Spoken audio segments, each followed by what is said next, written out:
Welcome to the one place on the internet where you won't have to hear about Brett Kavanaugh. That's V'ger Please, a hateful voyage through the Delta Quadrant. My name is Joseph. I'm Peter.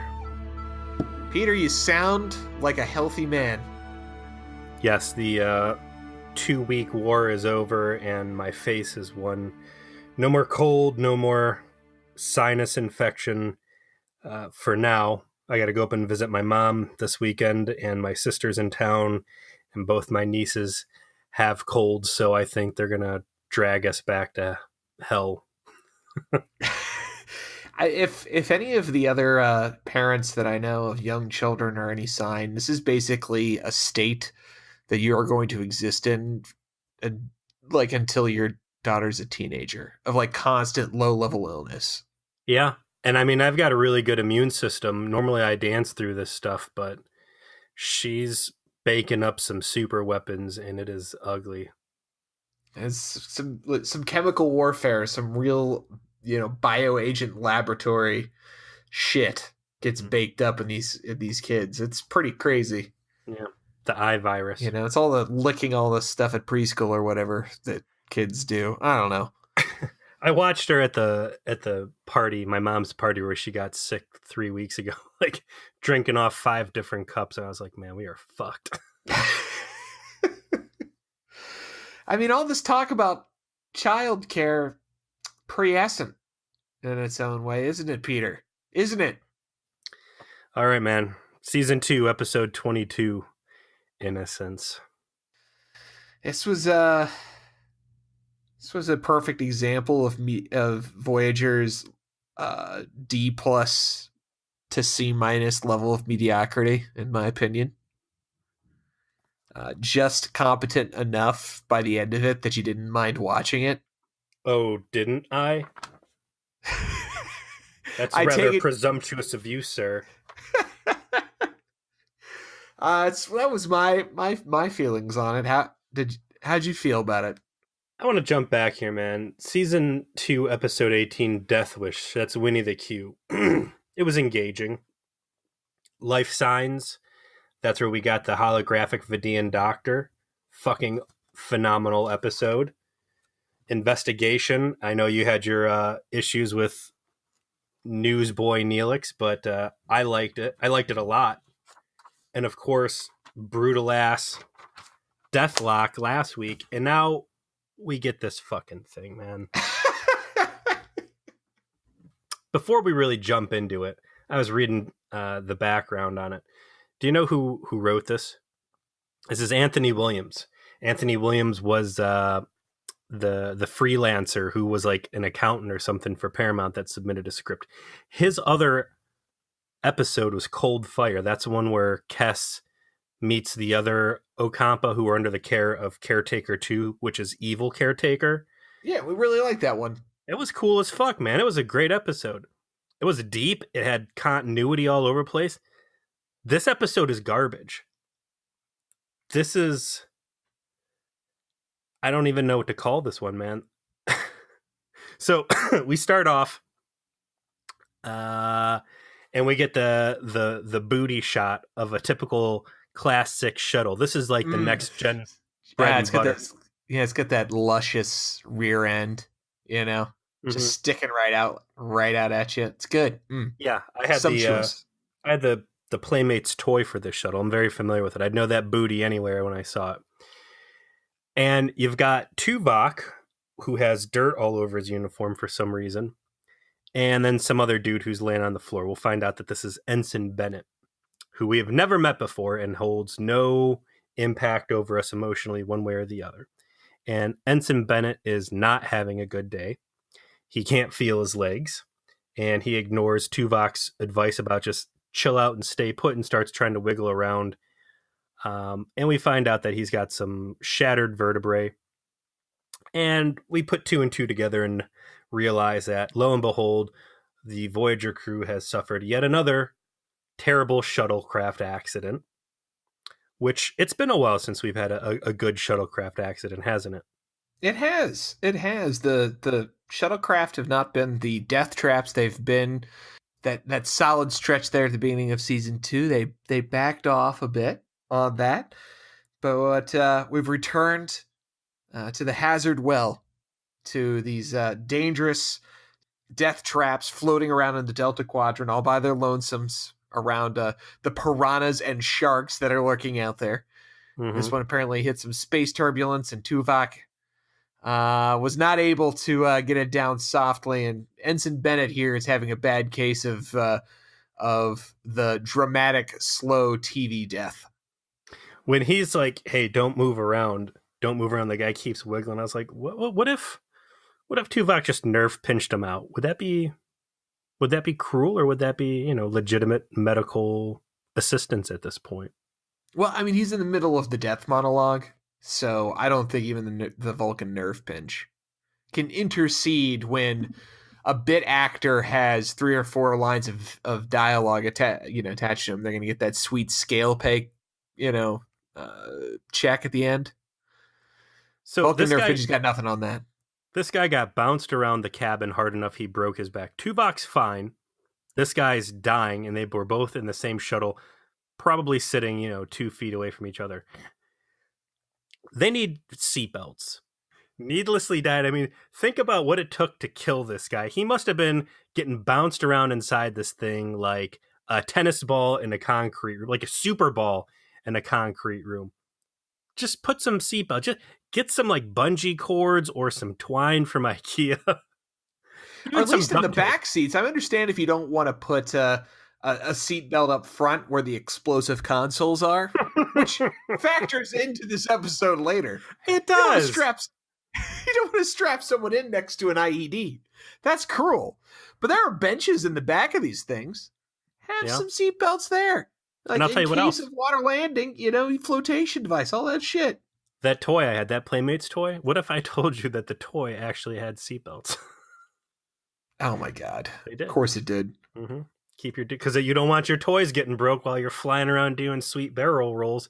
But unfortunately, in real Star Trek, we don't care about what happens to the Ensign Bennetts out there. So he, throws out some lines about how, he thought he was lucky because he didn't have anybody waiting for him at home, but now he's having a lonely death with boring old Tuvok, and it sucks. And Tuvok really made sure to mention to him right before he dies that he could have totally scored with some other ensign up there, but missed his chance. So that's a nice parting gift from Tuvok. Of what he's doing, he's trying to create some emotional strife so Bennett will come back as a ghost and haunt him. Yeah, that's good. He likes to collect ghosts of crew members of Voyager that have died directly due to his incompetence, which is a lot when you consider he's in charge of security and everything Seska's done is his fault. Yeah, he is an avid collector of space ghosts because, as he has found out on numerous occasions, it is very easy in the Voyager lifestyle to lose your own soul. So you never know when you're going to have to pop someone else's in just to keep yourself whole. It's true. Q's not going to be around every time to re-soul everybody. He's into that solar power. No. Oh, fuck. Oh, I'm leaving that in. Edit it out. That's staying in. That's staying in. The world has to know of your shame for that. A fucking pun, Peter. A fucking pun. Well, I'll tell you what. Feed your please, goddammit. We have like 100 people, like now 100, not hundreds, not multiple hundreds, like exactly 100 people who listen, and those people are above puns, Peter. They're above. I'm trying to bring entertainment into a soulless, boring husk of an episode that I'm clawing my mind on things to talk about here. Let's jump to the meat and potatoes here. No sooner has Bennett died, and what I did think was interesting was Tuvok has a little portable force field, stasis field thing. He pops up around the body to Ziploc seal him in and preserve the body. Yeah, he had that shit ready too. So he's like, I think Ensign Goldshirt over here is probably done for. I'm gonna go ahead and bring the body collector just after he pushes off, throw that shit down. Imagine if you're Bennett and you see Tuvok's got the space body bag field generator sitting there already. Like, oh, come on, man. Yeah. But anyway, so no sooner has he gotten this guy in the space body bag, when three very annoying little children show up. And I don't know what this alien race is called because I don't care. These dudes are... They're space Amish.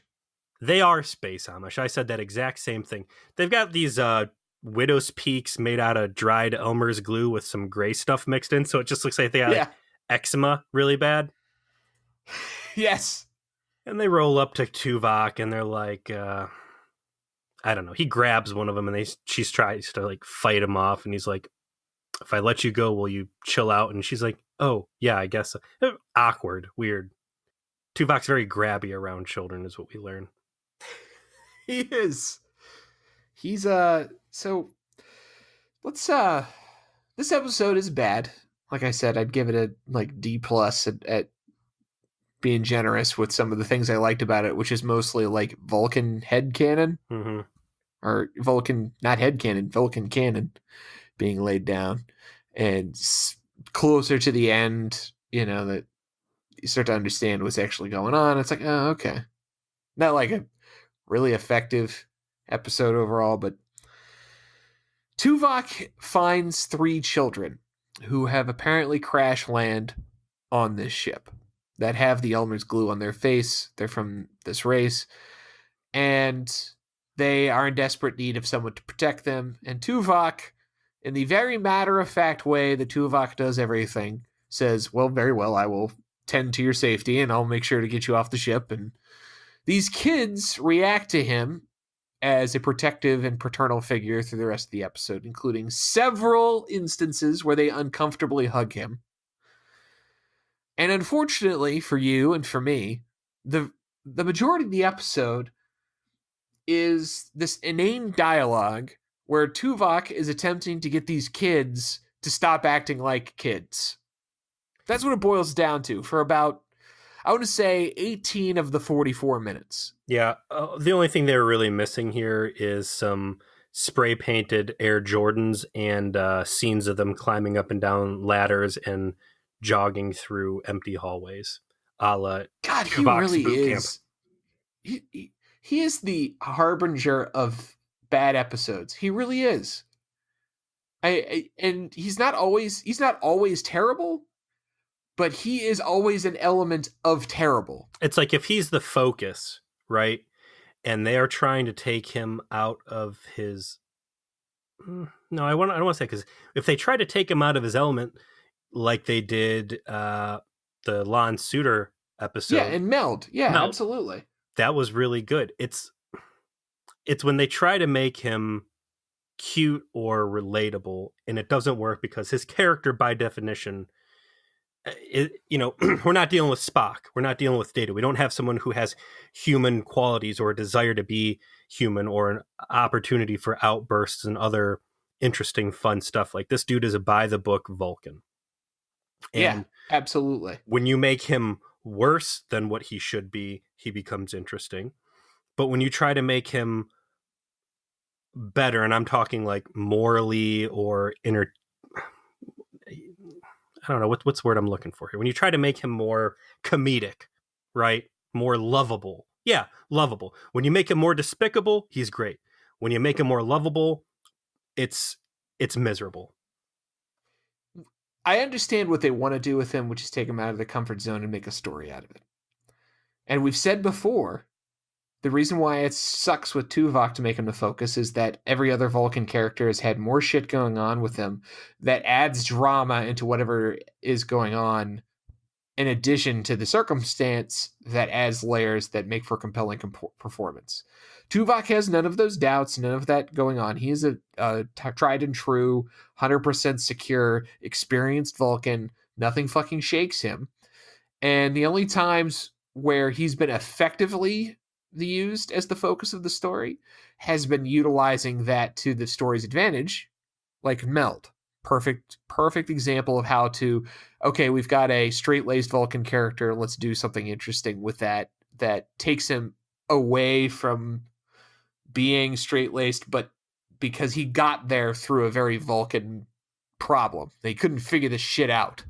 And so he decided to do a mind meld because he figured that'd be the way to figure this shit out. That's why that was effective. Yeah. Yeah, this fish out of water stuff, making friends with a fucking Maquis and shooting pool with Dolby while he talks about how Cardassians raped his whole family. That actually, remember, that happened.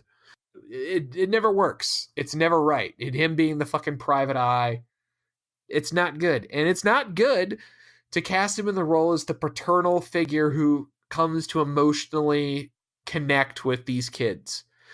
I understand that his character is a father, so they're trying to build that dichotomy of like, this is him reckoning with children who are more emotional than Vulcan children, I guess, but it just comes off as boring and stupid and a waste of time for the vast majority of the time that you're down there.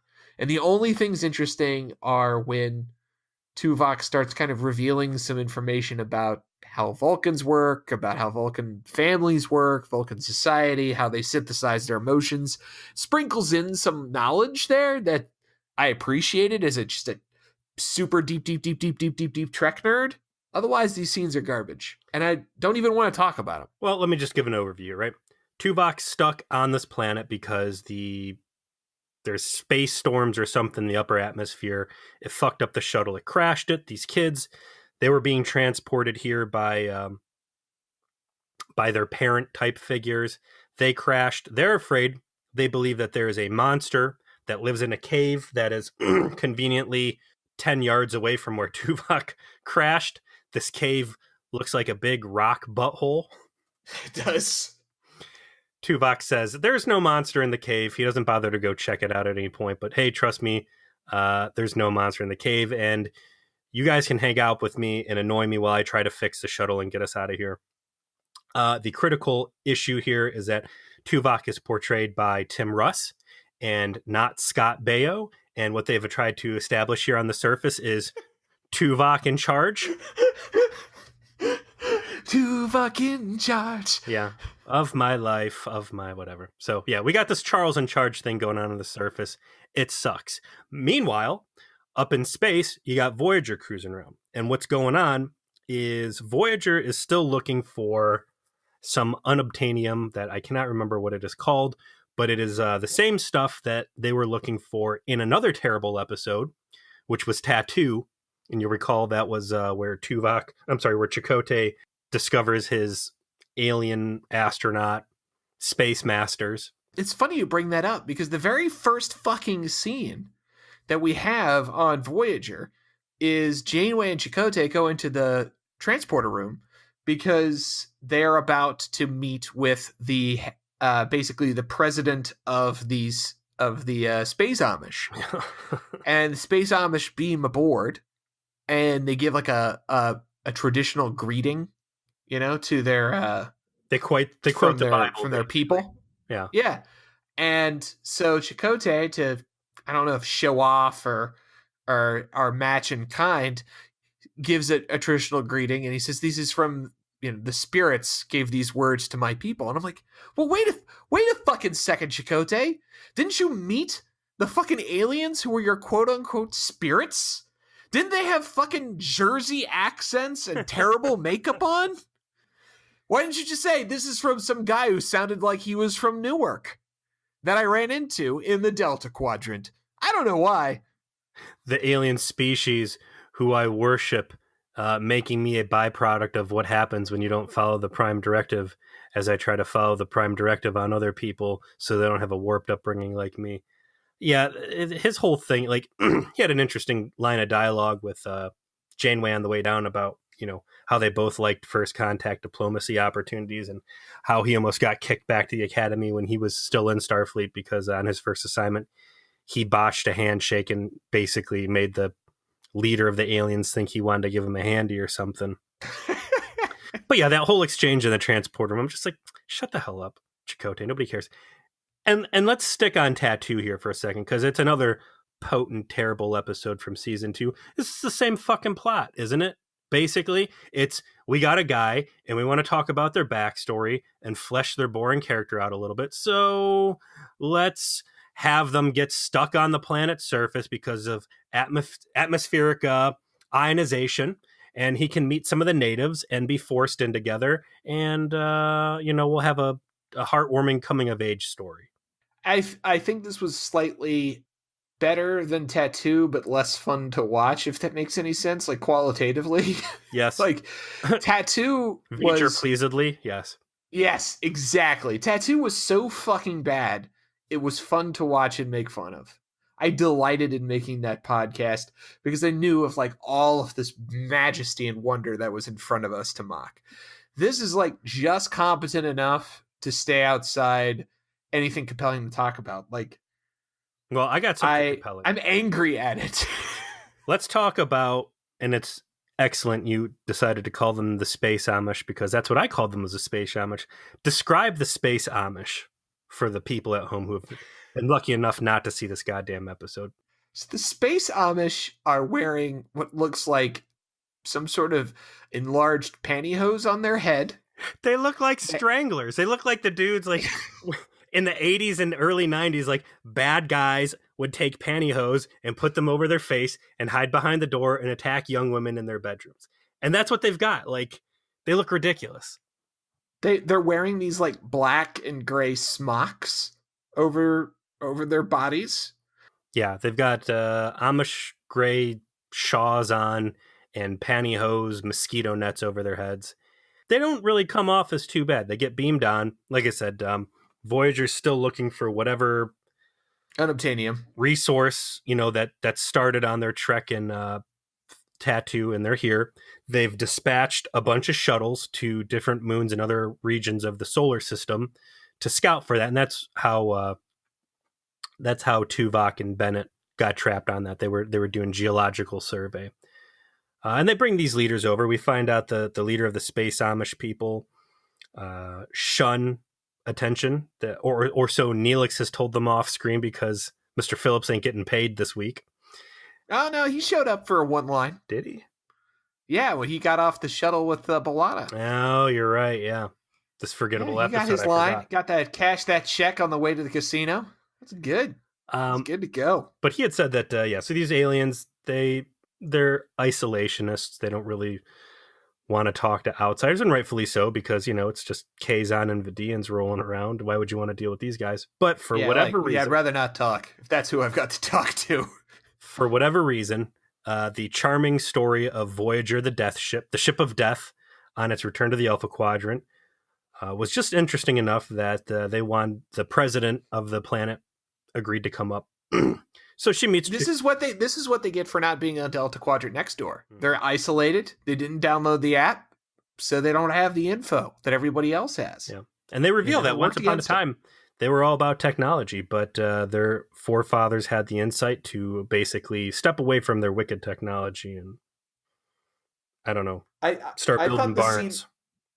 I think the scene that they had in the engine room when she lays that speech out, Janeway is trying to defend how it is that they approach things, was probably the most compelling exchange in the episode. Yeah. That's a low bar to clear, but I'd say that was probably like the way they introduce how these Space Amish think could have been interesting, but they don't really do anything with it, I guess is the problem. Like, they set these guys up, they have these conversations, and then they abandon any sort of depth to them, and it just becomes about what's happening on the planet, and that it's obviously sensitive to them. Yeah, so they take them on a tour, and the Space Amish are kind of dicks, right?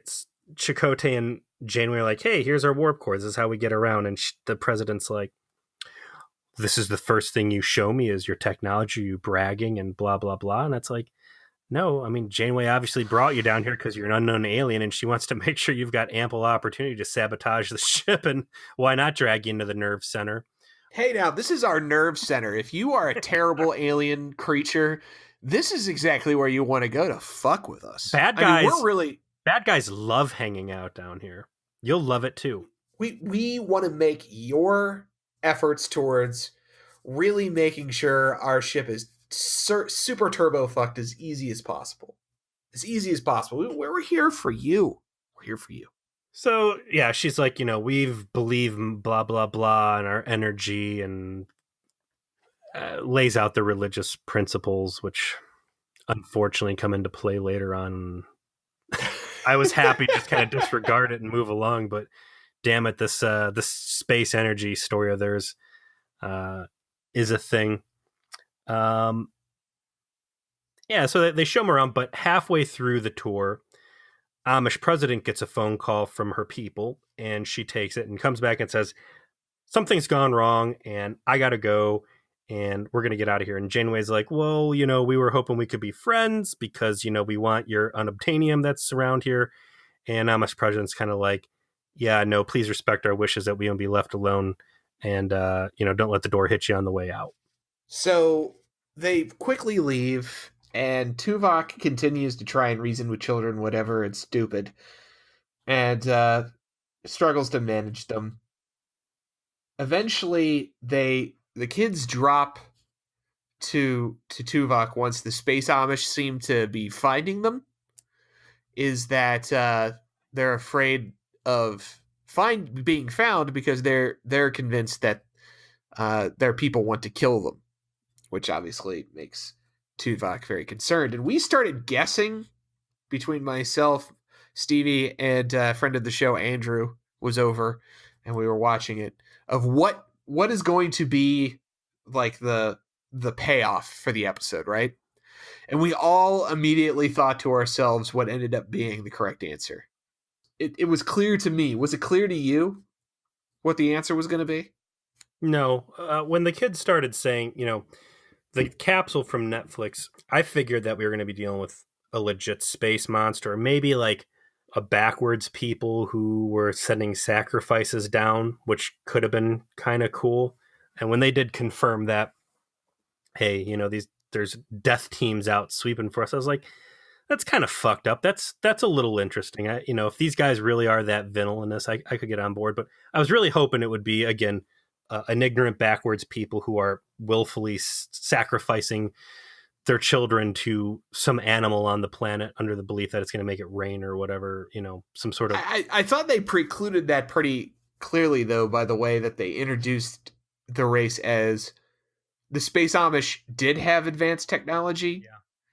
And so they had an advanced understanding in the universe, but they decided to pull back from that and isolate themselves willingly rather than out of ignorance. So I didn't think at all that this was legitimately going to be these guys sacrificing children to some sort of like animalistic god or creature.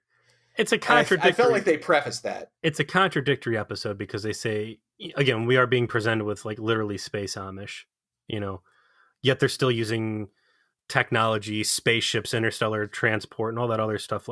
So I didn't think it was unreasonable for them to have some sort of a major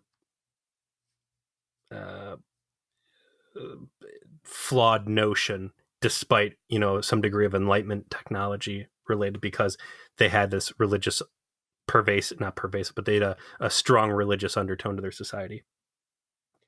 What we get next is possibly the worst hiding scene in all of television or cinematic history. This was fucking hilarious to me. So, essentially, Tuvok and these kids are hiding out in a bush near where the shuttlecraft is. And Tuvok explains that he has rigged his tricorder to deflect whatever sensor the space Amish are using to try and find them. But the problem is, they're hiding in a bush that doesn't actually conceal them at all. Like, the camera shot is from the perspective of where the shuttlecraft is into them, and they're like in this little clearing, and they're like behind a branch. Like, anyone would be able to walk by and see them. The space Amish who do not rely on technology, who really shouldn't care what their sensors say and should just be, rooting around using their eyes. Right, looking for these people, right? Exactly. I think they just know that Chakotay in this episode sucks and they don't want any part of it, so they're willing to turn a blind eye so they don't have to be a part of it. Man, you just called Tuvok Chakotay. That's how we know.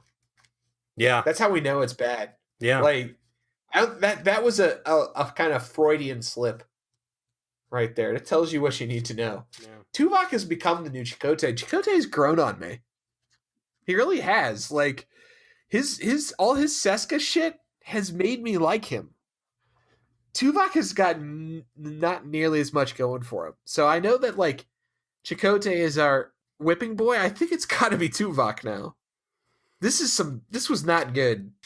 I would almost say that in my Voyager fantasy rankings, that Harry Kim, fresh off a vacuum of space death, is more interesting at this point because he is from another Voyager than Tuvok is. And I also want to go ahead and remind everybody that in my mind, Harry Kim is a pathological liar, and I'm having a lot of fun just applying anything he says as an intentional lie and just seeing how people react around him.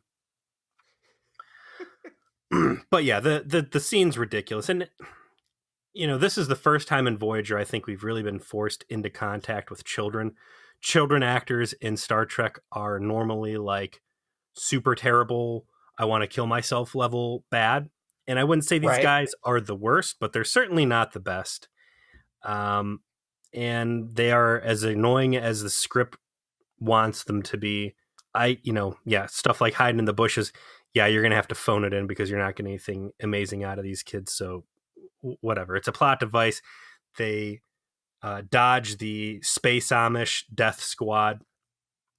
And now Tuvok's got some credibility towards what these kids are saying about the planet. He still doesn't believe them about the space monster in, the butthole-shaped Dagobah cave.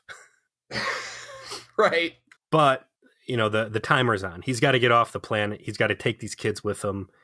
And there's something funky going on.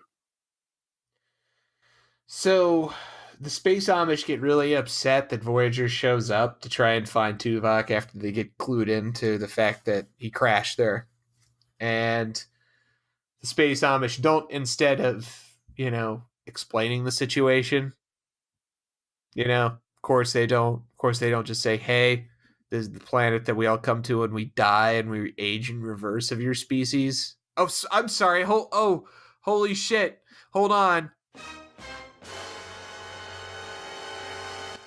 Sorry about that, guys. I know I just blew it. I know I just spoiled it. I'm sure you never fucking saw that coming. I'm sure that was a real fucking shocker. I was shocked.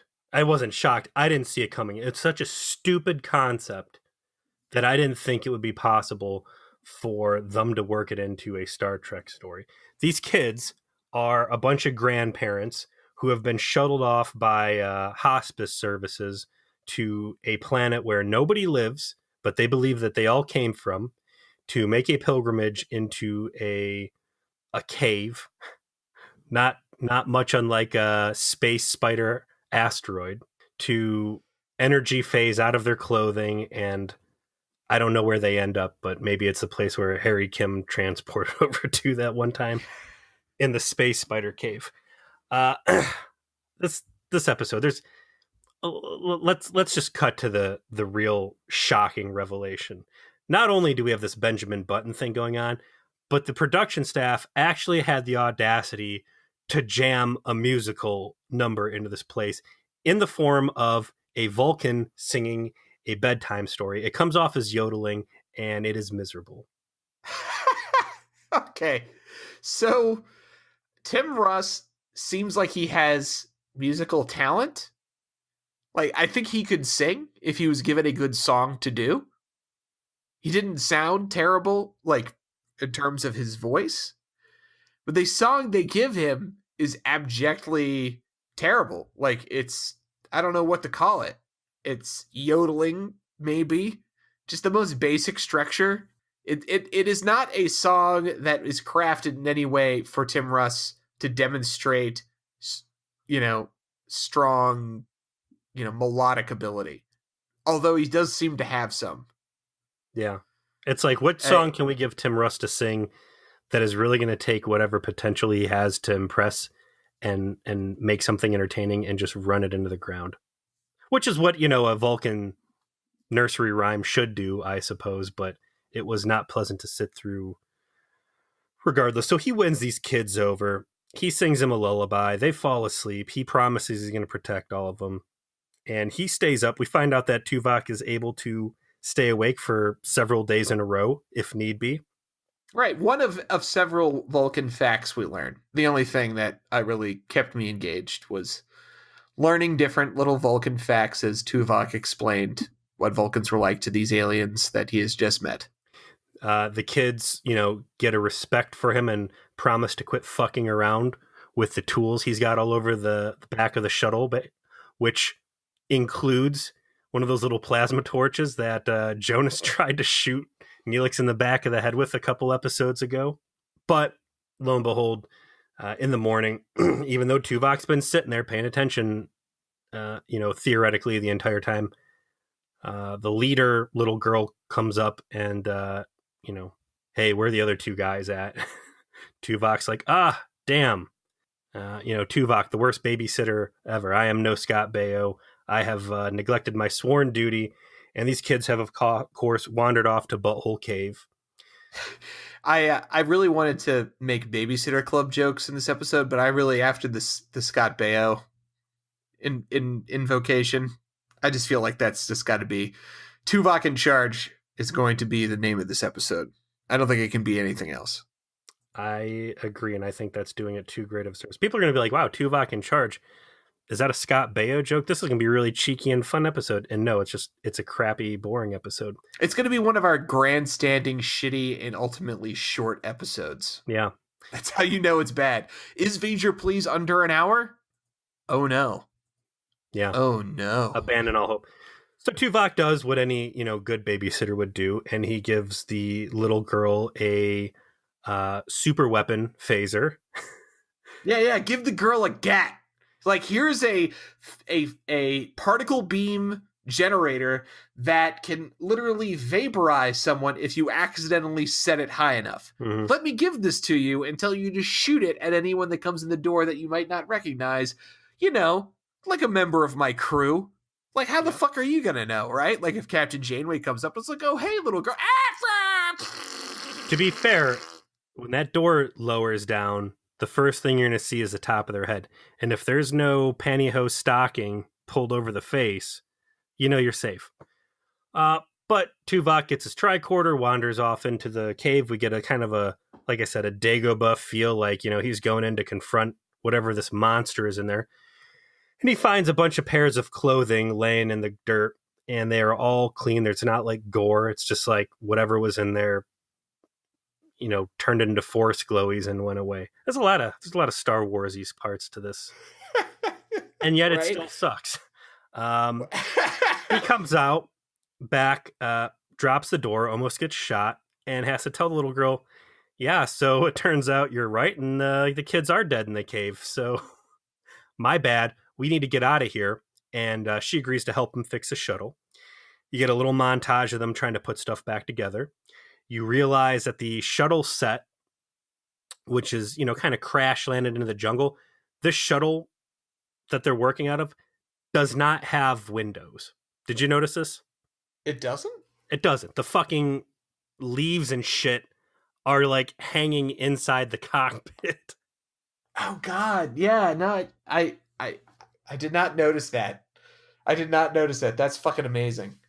Then we get treated to some of the worst CGI I have seen in Voyager to date. Oh my God, yes. That is really the standout part of this episode. It looks like they spent roughly $26.40 on this CGI scene. They find out that, okay, he's on this planet's surface.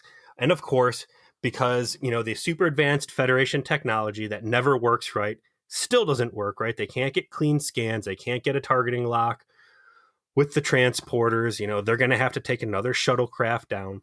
So Janeway decides it's going to be her, and she's going to take Paris, and they're going to fly down to the surface themselves.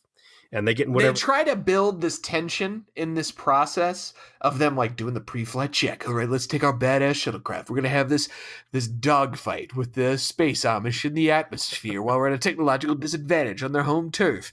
And we're going to meet Tuvok in midair in his shuttle, and we're going to do shit together. Maybe we'll beam him off, or I don't know. Like, all of this stuff they could have done. They could have looked fucking bad as shit. Could have looked awesome. And what do they do instead? What do they fucking do? They do the most low speed, low effort, bargain basement, tension free shit you have ever seen. It was like watching paint dry. It was fucking awful. You find out that apparently Voyager has to depressurize the entire shuttle bay for shuttles to leave. They don't just have a force field; they fly out into space in whatever. And you see this whatever the Type 9 shuttlecraft fly out of the back of Voyager, and it is terrible CG. Watch this episode just to see how bad this CG. It is terrible. But yeah, they fly out. There's some threatening comments from the president towards Janeway. She's like, whatever. And they go down to the surface anyways. About the same time, Tuvok's able to get his shuttlecraft up in the air. And we talked before about what are we going to consider a shuttlecraft accident? Do we got to go for a full scrap? If they can fix it, does it count as a destroyed shuttle? Does it cause an entire, plot of an episode? Do we want to say this was a legitimate shuttle accident? It killed a crew member. It has to be legit, right? Absolutely, it was a legitimate accident. That ensign, whatever the fuck, we've already forgotten his name. Benny. Ensign Benny. Oh, Benny? Benny Bennett. Rest in peace, Benny. Rest in peace, Benny. Sorry you didn't have sex with whoever that person was that apparently wanted to have sex with you. Real quick, Chekhov's gun. Like, when the kids are talking about whatever they call the monster, the Marmacock or whatever. Sure, okay. The Marmaduke. The Babadook. The Babadook. Yeah. They say, hey, this thing eats the dead. It drags children off and it eats dead body. That's what I thought at first was like any dead flesh around will come eat. And I figured that was kind of why Chakotay made such a big show about putting that stasis field around Bennett's body, was that eventually Bennett's body was going to get abducted and cannibalized or whatever. But yeah, I thought that was going to happen too. I didn't remember this one at all, so none of this was in my memory. And I assumed that was going to be some part of the reveal that like this that he didn't actually get eaten by anything in the end, but like whatever force is working on this planet that reclaims those that have reached the end of their life would have claimed him too or something. Whatever. But no. They just don't explain it, really. So anyways, he gets the shuttlecraft, which we're going to call a legit shuttle accident. He gets it up in the air, but, it's not flying right. There's a couple warning shots from the Space Amish president who's in this Space Amish fighter. It's like a horse-drawn carriage with some laser guns on the side. Right. And I don't even know what happens. There's a couple warning shots. Eventually, he goes back down to the surface. You get this Mexican standoff with the president, Tuvok, this little girl, and then Janeway and Paris show up. And it's classic Star Trek stupid plot. Like, hey, the entire premise of this episode that we could have resolved had only, one party been forthcoming about some information. Finally, the president's like, right. Hey, as it turns out, we age backwards like Benjamin Button. And when we reach, the age where it's time for us to die, we make a pilgrimage back to this planet. And there's, space butthole cave over there where we go and become one with energy. And this is a real big deal. This is our funeral, right? And everybody's like, ooh, sorry. So you mean it's not a bunch... You mean this isn't like some Logan's Run shit or Maze Runner or whatever Hunger Games stuff going on here? And they're like, yeah, no. And then Janeway's like, oops, our bad. And then the president's like, hey, it's cool. You know what? We can be friends after all for some reason because it's been nothing but rocky relations with you. But for some unknown reason, now everything's cool. And it's just this wet fart ending, and it's... I thought that the reveal of the fact that they're Benjamin Buttoning was done in a way with the dialogue of explaining, this is just like their biological processes, they just dissipate into energy. I thought that was interesting, like an interesting thought. They don't like die in the traditional sense. It's just they didn't do anything with the pieces that were in this episode that seemed like there was meat on the bone. And instead, they focused all their time on A, Tuvok endlessly trying to discipline children, yes, and B, shitty CG and tensionless, action-free action, quote-unquote, sequences. Just poorly... This is a poorly optimized episode. There could have been something interesting out of the premise, And they didn't make that. And instead they did the least interesting thing they could with it. At every turn. What if I told you, Joe, that our favorites, Lisa Klink, who has chimed in on a couple, is part of the production staff who, was behind a few other boring ass episodes, and Jerry Taylor just absolutely adored this episode and thought it was really the bee's knees and so good and delightful and charming and all that other crap. I don't know. Maybe these people really saw the episodes as kind of like, these are crappy, and when they get interviewed and stuff for Starlog or whatever, like, oh no, that was a great one, A+, I loved it, and they're willfully lying. But I just think that there's people involved in Star Trek, specifically Voyager, who are after different things than you and I, and that, we're not going to be able to reconcile those differences. And there's going to be episodes in there that they absolutely adored that we poop all over, and that I think we're answering our question though. The question that we started this season, this whole show with, which is, why is Star Trek Voyager, a Star Trek show that was on for 7 seasons, so disliked? Like, the show went for so long, had such good viewership, particularly at the beginning, and still had relatively strong viewership relative to, what happened later on with Enterprise. At the end of it, it anchored its network. It remained the best rated show on UPN the entire time it was on. But why do people not like it? How did it stay on this long and have this many people watch it if it was really that bad? And I think this is why. This episode just didn't quite work as Star Trek, It feels too sitcom-y. And I want to look back at some of the other episodes. Maybe we'll do it for the season 2 rip. Are the episodes that we really don't like too sitcom-y in general? Are they trying to appeal to too broad of an audience at the cost of sacrificing the sci-fi appeal of Trek? Yeah, that's all I got, man. Yeah, and this was a real drag of an episode. I don't know if it was the worst for the season, but I didn't come out of this. I don't know.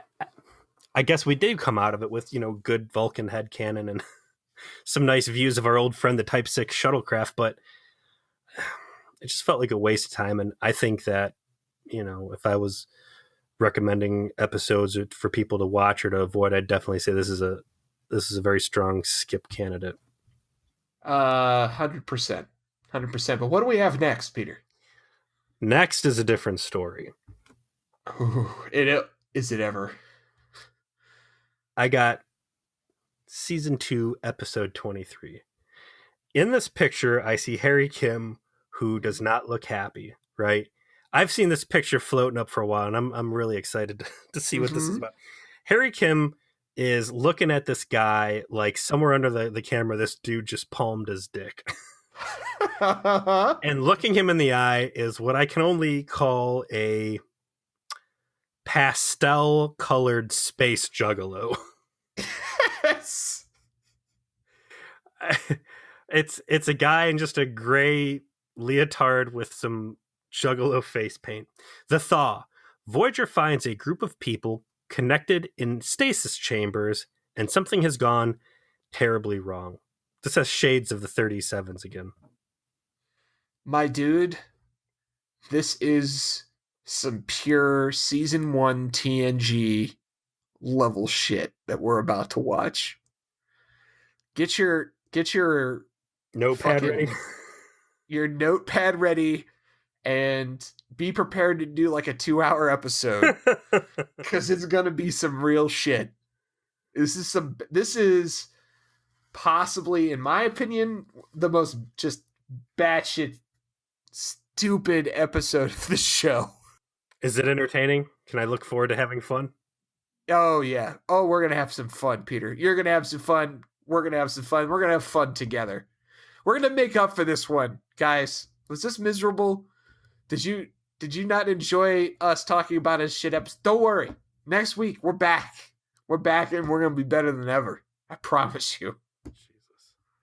All right, man. Closing us out. Let's see if I got a rule of acquisition here. Oh, It's not worthy. It's not worthy. I veto.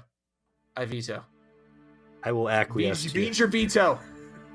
Feature, save those. Feature, please don't endorse this with a rule of acquisition. All right, fine. We'll skip it. We'll see what we can line up. It's not worthy.